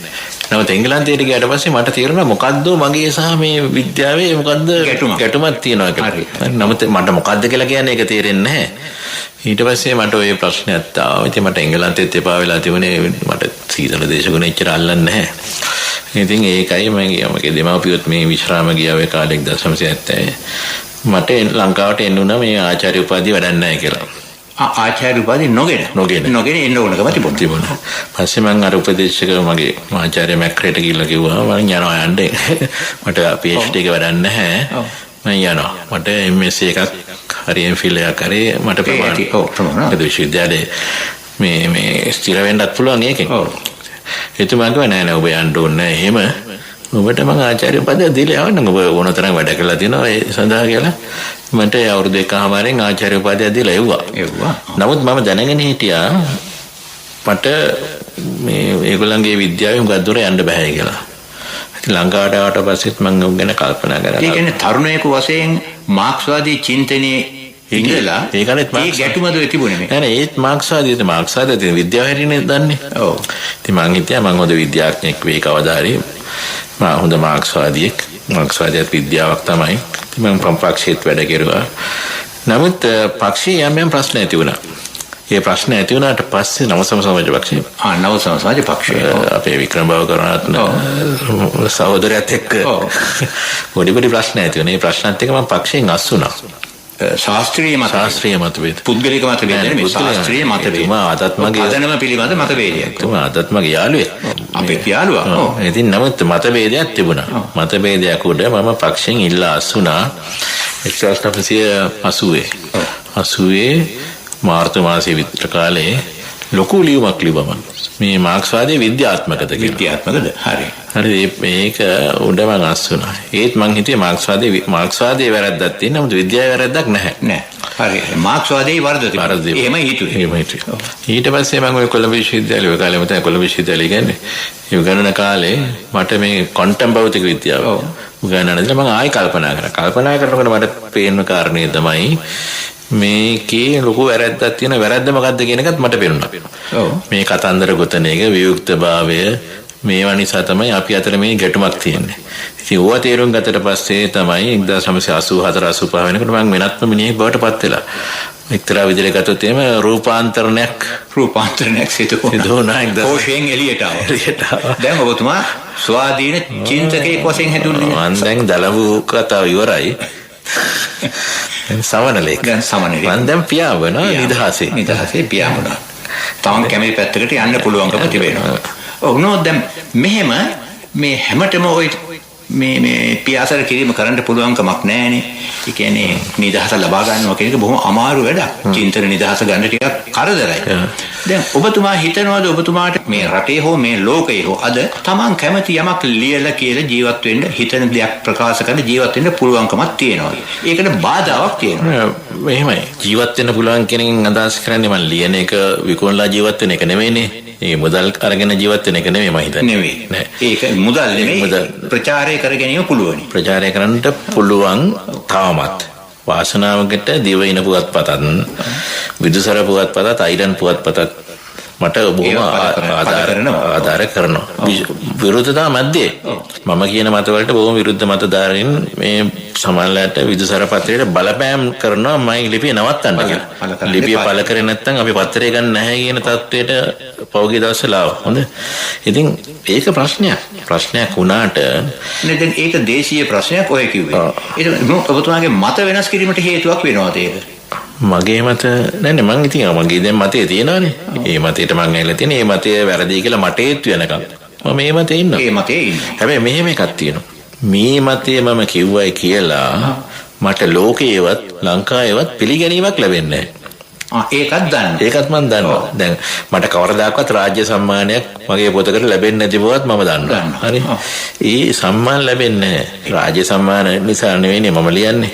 මම ලියන්නේ මගේ මතය කියන්න ඕන නිසා. හරි. ඉතින් මම කියන්නේ මේකයි. කරන වැඩවලට මේ රටේ මට පිළිගැනීමක් ලැබෙන්නේ නැහැ කියන එක මම දන්නවා.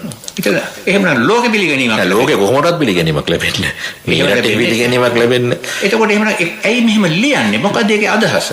ලියන්නේ මට ඕන කරනවා මේක වෙනස් කරන්න කවදා හරි. ඒ වෙන මේකෙන් මේ සිංහල මිනිස්සුන්ටත් ලෝකයටත් මහා අවඩක් සිද්ධ වෙනවා කියලා මම හිතනවා. අයහපත. දැන් මේ බටේර විදියට පෞගිය අවුරුදු 500 ජීවත් වෙලා මොකක්ද වෙලා තියෙන්නේ?